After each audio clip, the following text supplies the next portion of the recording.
You mentioned a cost seg, we've had different people talk about this before, but one thing that is super, super like interesting about real estate and why wealthy people do it is because it's a tax shelter. Yeah.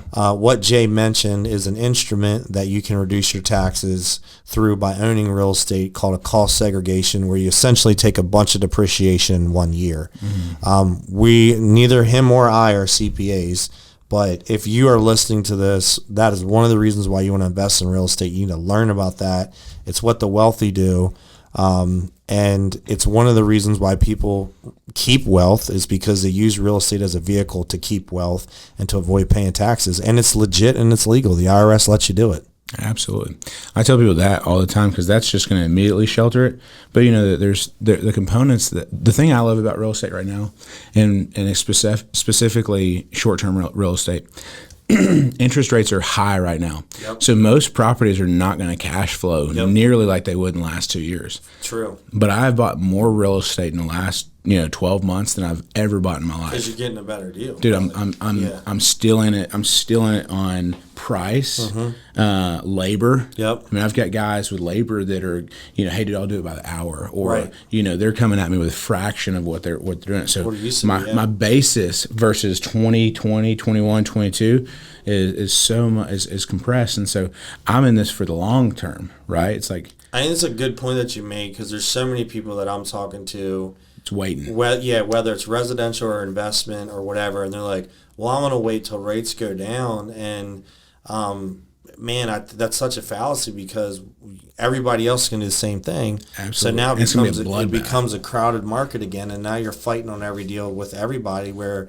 now if you buy it now and it can work, it's only going to get better. The worst you're buying it at from a term standpoint is now, but it's going to get better as time goes on. But you're also not paying 50 or 60 grand, probably more than you should. Facts. Because you're not competing with everybody else who's trying to buy the same deal.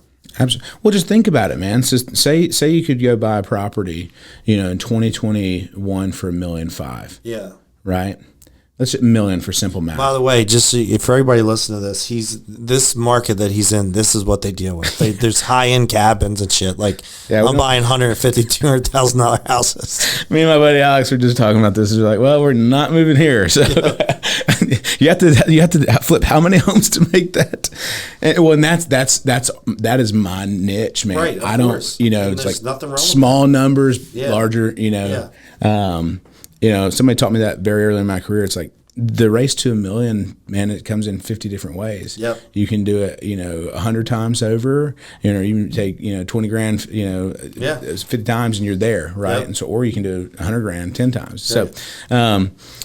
So, so say for simple math, we'll drop that down to $1 million. Right. Yeah. But $1 million, say property in 2021, now that property may potentially get someone that's distressed. Maybe they're going through a divorce. Maybe they're burnt out on it. You know what I mean? Mm-hmm. And you can get it for $850,000. Yeah, you got $150,000 worth of equity. Yep. Right. And so maybe it doesn't cash flow today. Maybe you're breaking even, or maybe your cash on cash is much less. Well, the second that rates go down, then that price goes back up, and now the base is go above $1 million. Right. Yeah, and even if it goes back to $1 million, right, that rate, so you buy it at $850, right? One thing I would advise everybody just on these DSCRs, they've got these 54321 rate locks. Yeah. Man, listen, go and pay a higher rate today with no penalty, and that way, let's say that it takes 2 years for rates to come back down. Don't get in a situation where you're paying a big fee. Get yourself in a situation where you're paying a higher rate today. Who cares if it's cash flowing a little bit? Because what happens is 24 months from now, which I can't predict the future, but I'm saying we're all in a hopeful situation. Yep. Rates come down. You've already got a lower basis in the property. Now because you bought $850, you put 200 grand down on it. You're in this deal $650. You go refi it. Right, you probably go get 100 back out of it. Yep. Right, and now your rate's there at a lower price versus that person that's now coming in at $1 million to get the same rate, and they're having to bring more cash to the deal. 100%. And so that's my play. Yeah. And And I advise it, and I think that the people that are smart, it's like Warren Buffett's strategy. He's pulling back when people are getting greedy, right? Yep. But he says, listen, he said, when everybody's running, dude, it's time to have a bloodbath. Yep. And so that's my strategy. I'm not.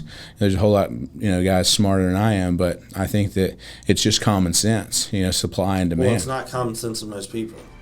Well, it's common sense for people for good investors. For good investors. Yeah, no doubt.